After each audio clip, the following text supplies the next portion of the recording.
on parle beaucoup des corbanotes, c'est parachiotes. Est-ce qu'aujourd'hui, on peut sacrifier des corbanotes? Alors, Au Maroc, ils faisaient. quoi? Pour la Iloula, ils faisaient ce genre de corbanot, mais normalement, Non, mais je parle, c'est pas ouais, bon. c'est un sourd, Ouais, si c'est un ouais, vrai corban. ouais. Alors, la Gemara dans Masechet Megillah, la Gemara a dit si ce n'était pas les Mahamadot, c'est quoi? On faisait les corbanotes. C'est-à-dire, il y avait au Beth Amikdash, il y avait deux sortes de corbanotes. Il y avait les korban hatamid, les korban tzibour, ce qui était public, c'est-à-dire pour tout le public. Chaque jour, on faisait des sacrifices qui étaient pour le bien-être de tout le monde. C'est quoi? Le but des corbanotes, c'est des chaper avonotem, on verra aussi. Donc, c'était pour tout le monde. À part ça, il y avait ce que privé, chacun, il avait son propre korban, ou pour le cas de faute, ou pour le cas de remercier Hachem. Alors, il dit, si ce n'était pas les korbanot tzibour, le monde n'aurait pas tenu. Akadosh Baruch Hu, c'est écrit qu'Avraham Avinu a dit à Akadosh Baruch Hu, mais qu'est-ce qui va se passer si les béné Israël, tu me dis, tu me promets une descendance énorme, tout ce que tu veux, mais Chaz v'Shalom lui ont fauté, peut-être tu vas leur faire comme tu as fait au déluge, ou au Falaga, il n'y a pas encore Sodome et Gomorre, mais au moins, nous aussi, on aurait pu rajouter. Il a dit à Akadosh Baruch Hu, prends-moi des korbanot, c'est les Dovid Ben Ametarim, des animaux partagés en deux, c'était pour lui dire, il y aura des korbanot. C'est-à-dire, si on sacrifie les corbanotes, malgré nos fautes, Hachem ne va pas nous anéantir. Il lui a dit, ça c'est bien quand il y a le Beth Amikdash. Mais quand il n'y a pas le Beth Amikdash, comment on va faire? Il n'y a pas de korbanot pour le protéger. Il lui a dit, quand ils vont lire les parachiotes des corbanotes, Ma'ale ani alehem keilu ikrivu lefanai. Je vais considérer comme s'ils ont sacrifié les corbanotes. Il faut savoir qu'au fait, il y a aujourd'hui aussi la possibilité de faire quelque chose qui sera considéré comme les corbanotes tzibour. C'est quoi?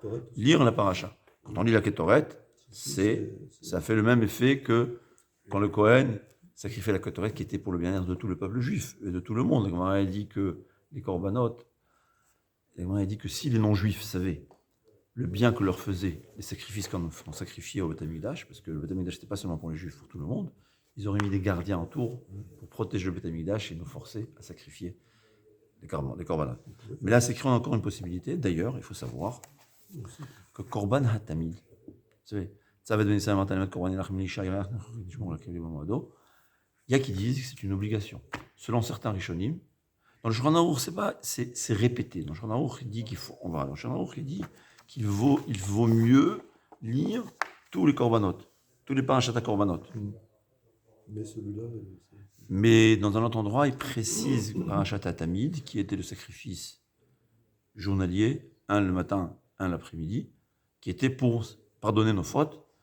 Et ça, selon certains rishonim, c'est obligatoire. Ephraim Kanevski, si je me souviens, ou en tout cas des poskim me disent, c'est presque obligatoire. C'est-à-dire, avant Hodou, tout ce qui est avant Hodou, c'est très bien de le lire. Mais ce qu'il faudrait le faire, on ne va pas dire obligé, parce que ce n'est pas écrit obligé, mais ce qu'il faut lire, c'est Parashat Hatamid. Donc, il y a qui disent le matin seulement, et il y a qui disent et le matin et avant Mincha. C'est-à-dire, au fait, on sacrifiait deux corbanotes. Ouais. L'un le matin et l'un l'après-midi. Il y a qui disent que quand tu dis la paracha une fois par jour, ça vaut, parce que dans la paracha, on parle de deux corbanotes, des deux sacrifices. Ouais, c'était des deux moutons. Donc, tu dis une fois par jour, c'est comme si tu as sacrifié les deux sacrifices. Mais il y a qui préfèrent et lire le matin et lire l'après-midi, mais ce qui est sûr, lire une fois par jour, c'est obligé. C'est rien, c'est apprendre par cœur. On le fait. Moi, je le fais pas avant Mincha, je le fais par cœur. Et Shacharit aussi, je le lis, mais bon. La même chose. Ça, c'est pour Parashat Hatamid, qu'il faut le lire.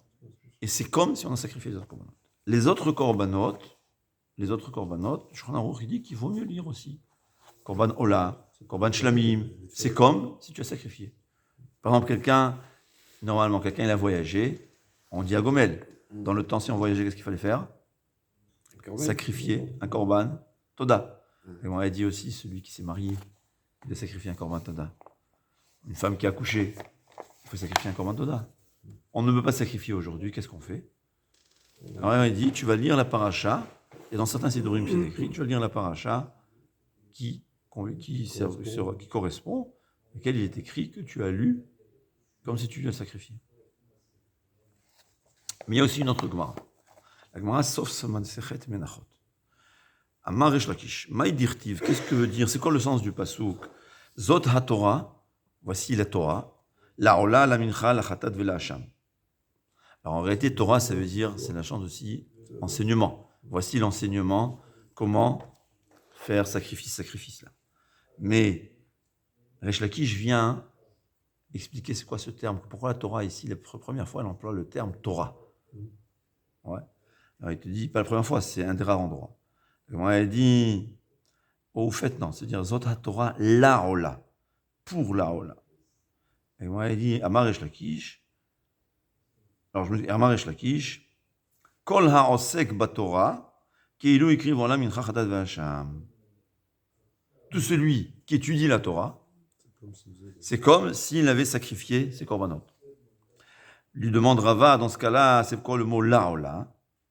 Et la Amarava, tout celui qui étudie la Torah, il n'a pas besoin des sacrifices. C'est-à-dire l'étude de la Torah, c'est l'équivalent que les sacrifices. Et quelqu'un il me dit, j'ai une envie folle de sacrifier un korban. Et bien tu as la possibilité. Ou bien tu vas étudier le parashat korbanot selon Resh Lakish, ou bien tu vas juste étudier la Torah. Amar Rabbi Yitzhak, Maï dirtiv zot Torah tachatat, zot Torah ha'asham, kol ha'osek ba-Torah chatat, ke'ilu ikriv korban chatat. Celui qui étudie la paracha de chatat, c'est comme s'il a sacrifié un chatat. D'ailleurs, il y a des poskim qui disent, quelqu'un qui par hasard a allumé la lumière, bon la lumière c'est pas vraiment des oraïta. Parce qu'aujourd'hui les LED c'est pas des oraïta. Ouais. Pour la majorité des poskim, pour une bonne partie des poskim. Mais, alors, je parle dans le temps, il a allumé le feu, ouais. Par inadvertance. Normalement, il fallait sacrifier un korban khatat, pour expier sa faute. C'est compliqué d'allumer un feu par inadvertance. Il a oublié que c'était la période. Ouais, Okay, il a oublié que c'était Shabbat. La lumière, c'est plus facile de se tromper, parce que c'était un réflexe. Comme un interrupteur. Mais aujourd'hui, les interrupteurs, d'après le Chazon Ish, oui, mais il faut comprendre que la majorité, beaucoup de poskim, pas la majorité. On ne peut pas vraiment savoir, parce qu'aujourd'hui, il y a les élèves du Chazon Ish qui pensent comme Chazon Ish, mais à l'origine, Chazon Ish était le seul qui pensait comme ça. Donc, ça ne peut pas dire qu'aujourd'hui, un LED, c'est Minatora.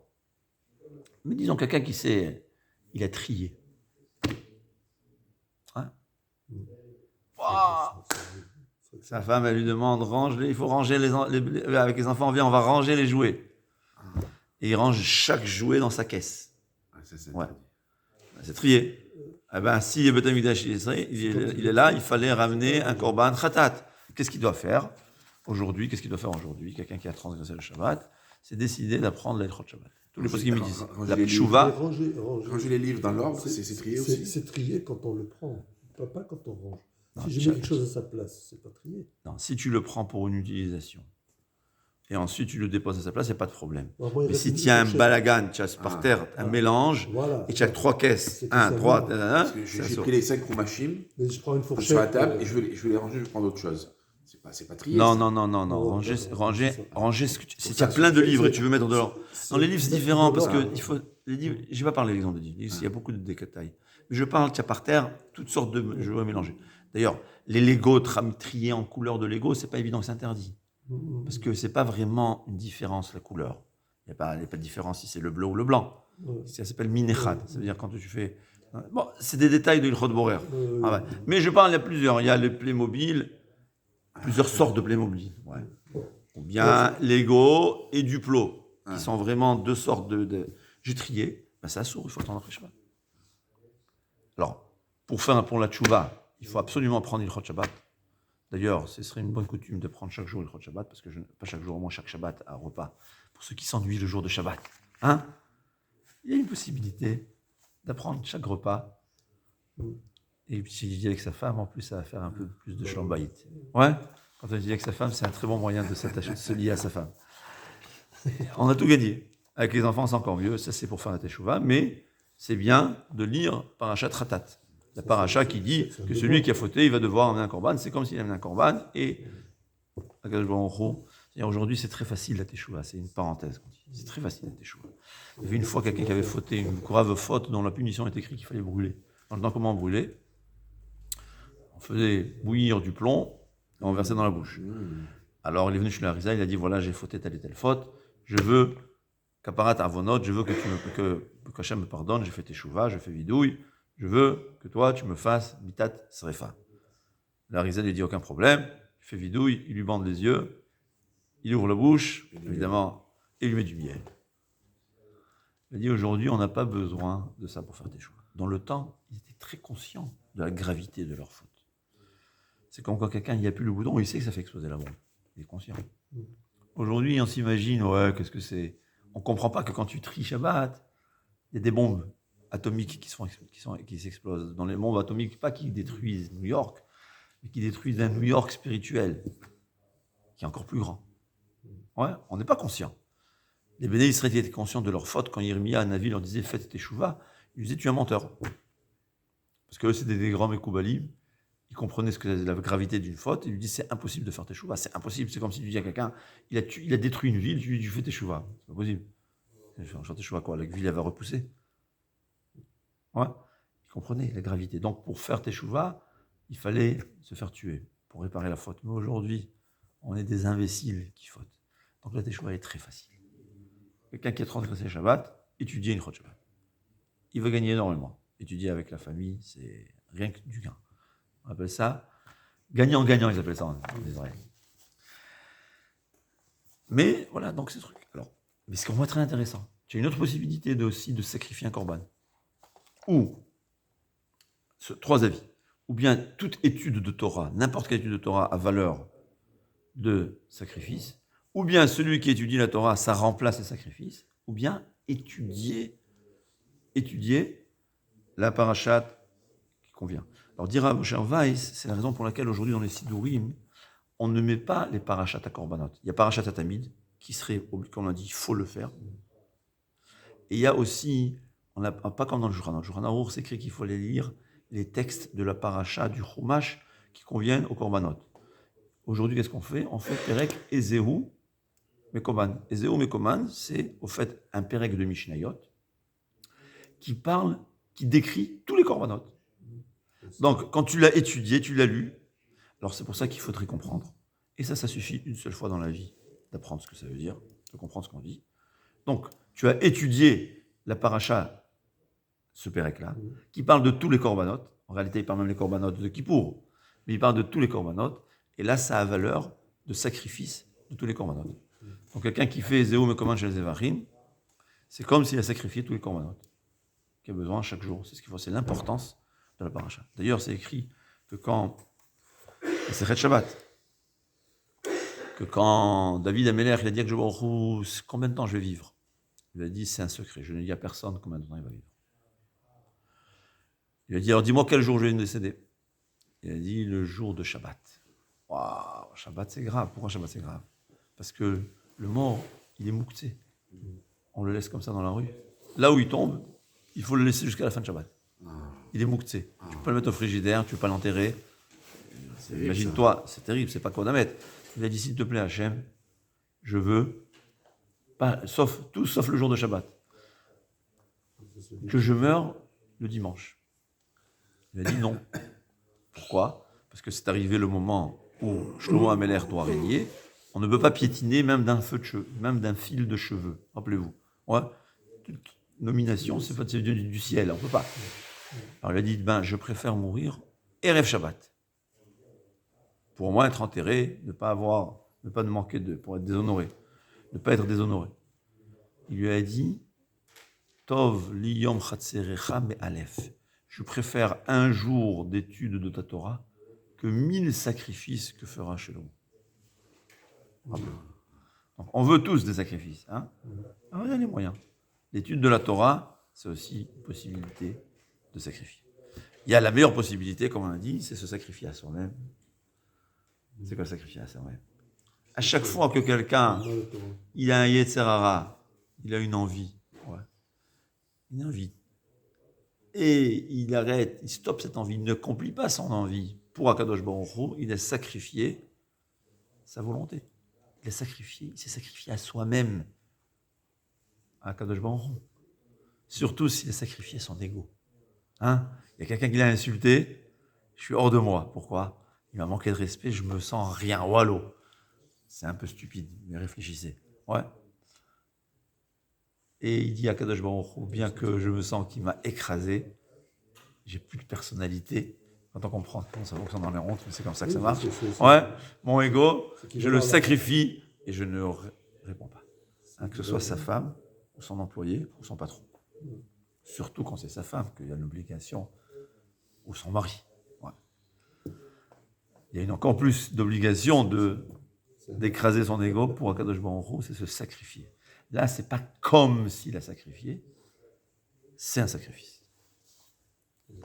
Et c'est encore mieux, c'est ce que Rabbi Yoshua ben Levi a dit. Yoshua ben Levi dit celui qui est modeste, parce que modeste, c'est quelqu'un qui n'a pas d'ego. Il sacrifie son ego pour Akadosh Baruch Hu. Il a un ego, mais il le contrôle. Ouais, bon, ça veut dire qu'il a un ego de sa neshama, pas de son corps. C'est quoi moi? Moi, c'est mon corps ou ma neshama? Si c'est mon corps, quand il me manque de respect, je me sens rien. Et là, il faut que je lui rende un coup de poing. Ouais, quand je vois les jeunes, parce qu'il lui a dit un mot mal placé, c'est l'automate. Ouais. D'ailleurs, d'après la halakha, c'est possible qu'il n'est pas responsable. C'est pas que c'est moutard. On ne veut pas lui reprocher, le pauvre. Mais c'est le pauvre. C'est un réflexe. C'est un réflexe malheureux. Mais si moi, c'est quoi? C'est ma neshama. Alors il peut, si quand je me raisonne, il peut me dire jusqu'à demain qu'est-ce qu'il y a. Au contraire, je prends encore plus de valeur spirituelle. J'apprends que moi, c'est ma neshama. En tout cas, l'étude de la Torah, surtout le parashat HaKorbanot, c'est comme si on sacrifiait les Korbanot. Quand on sacrifie ses volontés pour Akadosh Baruch Hu, c'est pas comme, c'est un sacrifice. Et quand on sacrifie son ego, on ne répond pas. On reste dans le shalom bayit. Malgré, alors dit Rabbi Yoshua ben Levi, il dit celui qui sacrifie un korban khatat, il a un korban khatat. Celui qui sacrifie korban ola, il a seulement korban ola. Celui qui a korban toda, seulement korban toda. Celui qui a seulement shlamim, seulement shlamim. Mais celui qui sacrifie son ego à Kadosh Baruch Hu, ouais, zoveach zivre elokim ruach nishbara. Celui qui est modeste, qui a la modestie, c'est comme s'il a sacrifié tous les korbanot. Enfin, c'est pas comme, il a sacrifié tous les korbanot. Parce qu'en réalité, le sacrifice, ça reprend, c'est l'animal me représentait. Ça, on expliquait Shabbat, c'était quoi le korban.